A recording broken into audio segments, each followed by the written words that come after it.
3000 साल तक पढ़ाई लिखाई पर केवल ब्राह्मणों का हक था। 100% आरक्षण था। 3000 साल तक 100% आरक्षण। सारी पढ़ाई लिखाई, ब्राह्मणों की संख्या कितनी? 10%।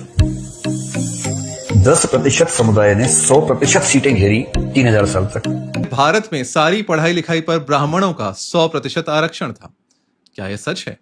जी नहीं।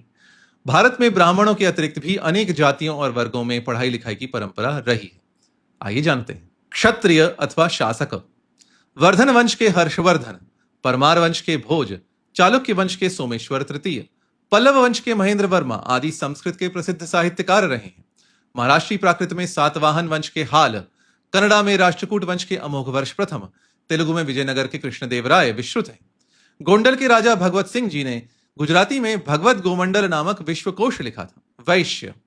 सुंदर विलास जैसे सर्वांग सुंदर काव्य के रचयिता सुंदरदास और आधुनिक हिंदी साहित्य के पितामह भारतेंदु हरिश्चंद्र वैश्य वर्ग से थे। संस्कृत और प्राकृत में अनेक जैन साहित्यकार भी वैश्य समाज से थे। कायस्थ। शतियों से पढ़ने लिखने में आगे रहे हैं। 10वीं शती के हलायुध कोश में कायस्थ शब्द को लेखक और लिपिकर का पर्याय बताया गया है। कायस्थ समाज ने एक लिपि भी बनाई थी जिसका नाम था कैथी। मध्यकाल के अनेक प्रशासनिक लेख कैथी लिपि में है। शूद्र। अमरु शतक के कर्ता अमरु अथवा अमरुक, काटय वेमा रेड्डी, कुमारगिरी, कोमटी वेमा, तेजसिंह, शंकर पारशव, अच्युत पिशारटी, राधाकांत देव, श्री नारायण गुरु आदि अनेक संस्कृत साहित्यकार शूद्र वर्ग से थे। अन्य भारतीय भाषाओं में भी शूद्र वर्ग से अनेक कवि और साहित्यकार हुए हैं। लिंगायत।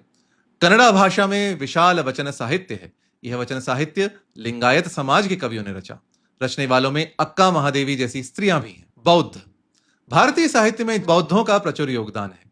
संस्कृत में अश्वघोष, नागार्जुन, आर्यशूर, वसुबंधु, धर्मकीर्ति, दिंगनाग, शांत रक्षित आदि और पाली में बुद्धदत्त आदि नाम प्रसिद्ध हैं। गजपति वंश के साहित्यकार राजा पुरुषोत्तम देव बौद्ध थे। जैन। भारतीय साहित्य में जैनों का भी पर्याप्त योगदान रहा है। संस्कृत में समंत भद्र, मलिनाथ सूरी, हेमचंद्र, विजयसेन आदि धुरंधर साहित्यकार हुए हैं। जैन पुराण संस्कृत में लिखे गए थे। कन्नड़ा के आदि कवि पंपा जैन थे।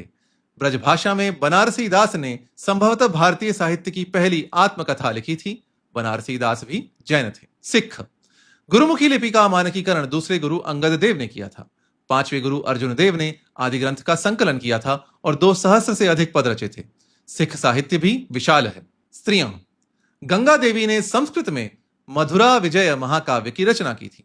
संस्कृत में दसियों और अन्य भारतीय भाषाओं में सैकड़ों अथवा सहस्रों कवयित्रियां और साहित्यकर्त्रियां हो चुकी हैं। इसके अतिरिक्त भारत में मुसलमान, ईसाई, पारसी आदि भी शतियों से पढ़ते लिखते रहे हैं। यह कथन सच से कोसों दूर है। नमो।